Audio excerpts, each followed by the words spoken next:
Hi folks, in a new video from your channel Petrolheads Club. I'm Henri and today's video is about 5 strange automobile manufacturers that expired in the 90s. Eagle.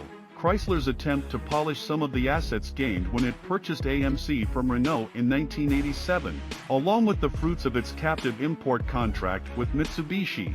Eagle exemplifies what happens when a vehicle company tries to set a new table with leftovers. Forced to take on a dwindling lineup of American Motors vehicles when all it really wanted from the AMC deal was Jeep, Chrysler would put on a brave face by establishing the Jeep/Eagle division, stocking the latter with a mix of remaindered Renault AMC sedan designs that were too far along in the pipeline to cancel and brand new rebadged Mitsubishis built in collaboration through the Diamond Star Motors subsidiary. If this seems like a recipe for an extremely perplexing showroom experience, you are correct. When you walk into a Jeep/Eagle dealership, you'll notice SUVs on one side of the floor, Giugiaro-designed sedans like the Eagle Premier in the middle, and all-wheel drive turbo hatchbacks like the Eagle Talon, named Mitsubishi Eclipse, on the other. Some versions had all-wheel drive, but most didn't, especially when Chrysler began slapping the bird insignia on Dodges and leaving them to perplexed Eagle dealers to sell. By the mid-1990s, Chrysler had reduced the Eagle lineup to just the Vision sedan and the Talon. Few could discern what distinguished the brand from other Pentastar products, and sales reflected its near-zero customer recognition. The Talon would be the final Eagle to leave the nest as a 1998 model. Being a 1998 model, the Talon would be the last Eagle to leave the nest. GO. General Motors' odd attempt to market Japanese cars to customers who would not consider buying a Chevy. In the 1980s, General Motors became determined that the only way to keep imports from eating its lunch was to sell imports. Rather than focusing on its own vehicle quality, the corporate brain trust went to the trouble of creating an entirely new brand, GO, and then using it to rebadge vehicles built by Isuzu, Suzuki, and Toyota, with some cars, such as the Corolla-based Prism, being manufactured by the Nami factory in California. The ultimate intention may have been to entice purchasers hoping for Japanese quality at a low price, but tagging in so many different partners resulted in a same smorgasbord-style lineup that affected Eagle. The Metro hatchback joined the Tracker Q2, the Storm Sports Coupe, and the I Can't Believe That's Not a Toyota Prism in providing a wide range of automobiles with little in common, other than the GO name, making it difficult to build an identity. Most importantly, GO provided a solution to an issue whose time had come. Although conceived in the early 80s, by the time the Storm and the Prism made it to market, Detroit had largely stepped up the casual nature of its manufacturing and design and was competitive in many segments against the likes of Honda and Toyota. GM's interest in propping up GO began flagging when Chevrolet and Pontiac were suddenly doing much better, to say nothing of the innovative, then new Saturn brand, and sales dipped 30% below their peak by 1997. It was then that the plug was pulled and the remaining GO models were awkwardly forced into the Bowties product catalog, where they would linger until 2004. Before completing the video, I invite you to subscribe to the channel and activate the bell to receive the latest stories about cars, Unos, M2, Zetos, Epony, Amati, and Autasm. Mazda's misguided attempt to build a luxury empire during the Japanese bubble economy. Japan's auto sector soared in the late 1980s as a result of the so-called bubble economy, which drove up valuations on everything from corporate stocks to real estate.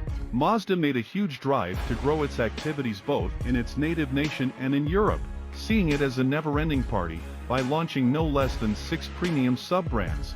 Autasm specialized on K vehicles, such as the AZ1. Unos specialized in fun-to-drive upmarket models, such as the Cosmo and Roadster, as the MX-5 Miata was called in other countries. M2 presented a one-of-a-kind blend of tuner cars and automobiles designed with direct client input. Epony added additional degree of opulence to current vehicles like the RX-7, 626, and even the MPV. Amati, which was planned as a truly high-end badge to compete with Lexus and Acura both globally and in Japan, likewise received significant investment but never got off the ground. Of course, the bubble burst, and Mazda was hit harder than any other Japanese automaker. Since the corporation was bleeding money, its extensive distribution network was folded back into the mothership one by one. Amati alone costed billions of yen without producing a single badged product, with just the eventual Mazda Millennia, planned as the Amati 500, standing as a quiet testament to what may have been. Korea's auto giant, which did well rebadging General Motors and Japanese vehicles alongside its own designs. Despite its lengthy history in the Korean market, Daewoo had just a passing acquaintance with Americans until 1998, when the company opted to export three models, the compact Lanos, the small Nubira sedan, and the bigger Leganza, across the Atlantic.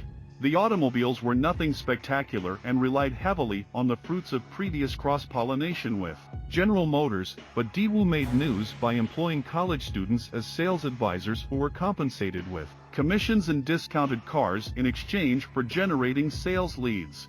Yet, almost immediately after it began, Daewoo's parent firm would be crippled by weak financial trade winds in Asia, compelling it to sell its entire automotive activities to its former partner GM. Daewoo will cease to exist as an independent brand in 1999, but its initial trio of automobiles would go on as GM Daewoo for a few more years until being phased out entirely. To maximize its return on investment, General Motors would convert Daewoo's infrastructure into its own Korean operations center, from which it would spin off a slew of Suzuki, Buick, and Chevrolet badged subcompacts. Plymouth, the original value brand of Chrysler.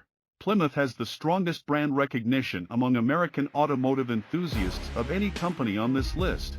For the next 70 years, Plymouth churned out a mix of fun, the Roadrunner, GTX, Cuda, and Superbird, weird, the Sapporo, and groundbreaking, the Voyager minivan, vehicles, weaving itself into the fabric of Detroit's automotive mythos. However, by the 1990s, Chrysler had encountered a Plymouth problem. Because of the company's bankruptcy a decade before, just a bare minimum of resources had been committed to the Plymouth business, resulting in a lineup chock full of rebadged Dodge and Chrysler models. Unsure of how to change things up and rekindle shopper interest in the brand, Plymouth would autopilot its way through the decade, with the Prowler sports vehicle serving as its lone unique model. By this point, sales had dropped to just 20% of their 1970s high. When Chrysler joined with Daimler in 1998, all efforts to resuscitate Plymouth were immediately abandoned. Although the PT, Plymouth Truck, Cruiser was ready to go as a volume model that could have saved the brand, German executives balked at bailing out a company with no clear market position. Instead, the PT Cruiser was offered as a Chrysler, and by 1999, Plymouth had died in Canada. It ceased to exist in the United States 2 years later. Write in the comments about the cars you would like to talk about in the upcoming videos. Thank you for watching and see you in the next video.